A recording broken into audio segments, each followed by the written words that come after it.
What's up, everybody? Welcome back to my channel. I'm so excited to be back and filming for you. I'm super sorry to be a little bit late with this recap, but you know how life goes sometimes. And before I get into this recap, I just want to say that I actually think it's extremely pathetic that literally 4 out of 5 of these teen mom 2 girls are pregnant again on a show that's supposed to discourage teens and young adults from getting pregnant, but I digress. Anyway, the episode kicks off when Javi drops Lincoln off at Kale's house and heads to his lawyer's place before meeting up with his friend Alvin to announce his divorce, and they casually just hit the gym like nothing really just happened.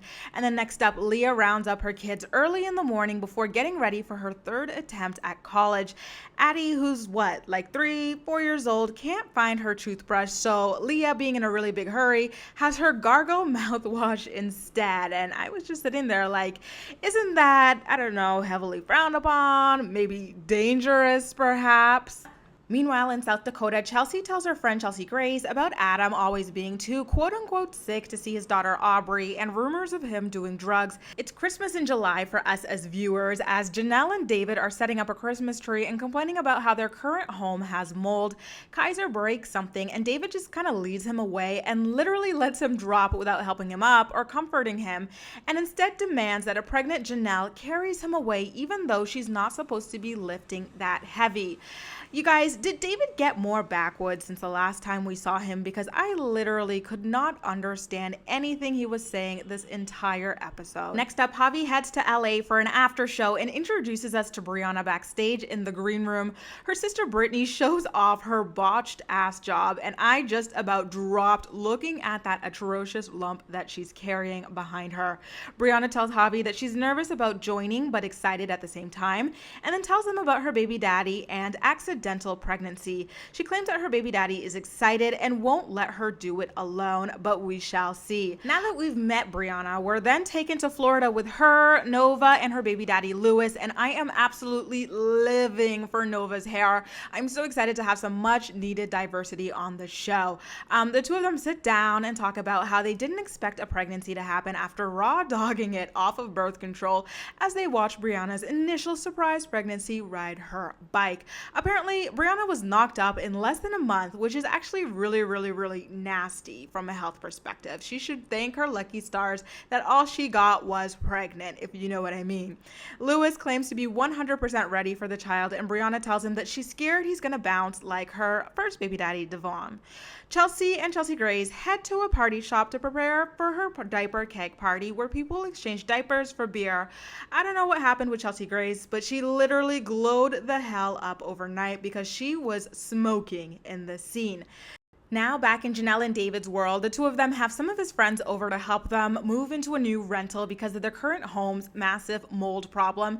And one of his friends, as he's helping David move like a crib or whatever, literally just snatches a beer with his left hand to help him with his strength, I guess. But moving along to Leah, our homegirl slaps on that pyramid scheme lipstick that she's shilling and drives herself to college with a horrifically placed doll in the background, and she just couldn't be more excited. What changed though? I thought that she was attending an HBCU, but the classroom that we saw her in looked anything but. Meanwhile, in Sourpuss's world, Kale FaceTimes her friend and literally drags herself by exclaiming that the reason that her, newest baby daddy, Chris, refuses to be on the show or even mentioned is because he doesn't want his other hoes to know about her. So Kale, you literally just called yourself a hoe there, girl. Take this L. Now, as she's sitting at home, her first baby daddy, Joe, comes on over to her house post-conversation about the new baby daddy to talk about how well the kids are handling her divorce, or so it seems. She says that she'll never marry again, and then producer JC asks, what about, dating? And she throws a huge fit about not wanting to talk about it on film and leaves Joe and JC there at the table as she closes the lights and heads upstairs, which is kind of funny because she was literally just bitching to one of her friends about Chris not wanting to film for the show. Now back down south, David and Jenelle wanted to go pick up keys for their new rental, but by the time they called the office and were ready to go, they find out that the office had actually closed by that time, and they had a really big blow up fight about it. Jenelle was mad at the amount of time that David and his friends wasted drinking, and he was mad that she didn't just go and and pick up the damn keys when he told her to, which he did tell her like 4, 5, 6, maybe 12 times. And of course, the fight ends with Jenelle crying over nothing like a 10-year-old in front of her kids as usual. She claimed that she couldn't have gone to the hotel. She claimed that she couldn't have gone to the realtor's office or whatever with Kaiser, which is an absolute sack of BS. Are you guys liking Briana as a new cast member? I feel like a lot of y'all promise a lot of drama with this girl, but so far all I'm hearing is stupid, stupid, and more stupid. So anyway, Briana and her sister Brittany take Nova out to Legoland, and she again mentions how shocking it is that she got pregnant after raw dogging it without birth control. And they later meet up with her mom for dinner as well, where her mom reveals how she convinced Briana to tell her baby daddy that she'd have an abortion if he wasn't going to step up, and he claimed that he was going to step up for her and their child. We later find out that Chelsea and Cole delivered Watson after just 1 hour of labor, lucky duck, and then move on to Leah's world as she and Corey exchange the twins at a parking lot as per usual, and little Addie starts crying over how the twins get to see their dad, but she doesn't, and Leah just, hugs her and tells her that she'll be able to see Jeremy soon. Now, Kayla's in class, okay, you guys? So Javi watches both of the boys for her, and Isaac reads her a letter via FaceTime about how he likes to be at Javi's house and at hers too. And then Javi tells Kale that he might be getting deployed again, and she literally just is like, I don't know what you want me to say. I don't know what I can say about this. Like, Petty Betty knows no bounds, y'all. Like, no feelings whatsoever in there. And so Javi is kind of like, okay, then I guess just nothing. And you can tell he's just so devastated by the fact that, number one, he just got divorced from this woman, and, he's still trying to be in the lives of her kids and all of that, like, especially the one that is not his biologically. And this is how she's still treating him. So he hangs up and starts crying about the possibility of leaving for deployment again as the boys just comfort him. And then now Briana and her friend Shirley meet up for lunch, and Shirley tells her that a random girl told her cousin that she's sleeping with Briana's boyfriend Lou.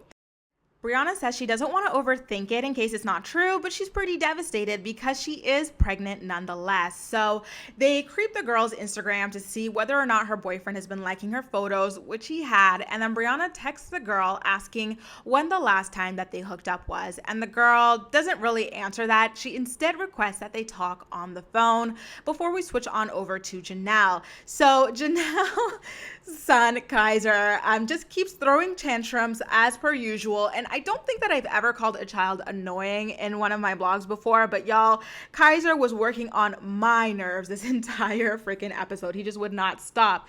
So she and Kaiser hop into a car to go to a hotel. And so David's like, why the hell are you going to a hotel now? Like, why is it all of a sudden a possibility for you when this entire time I had been asking you to take this child and go get keys for our home? You don't have to waste money like this.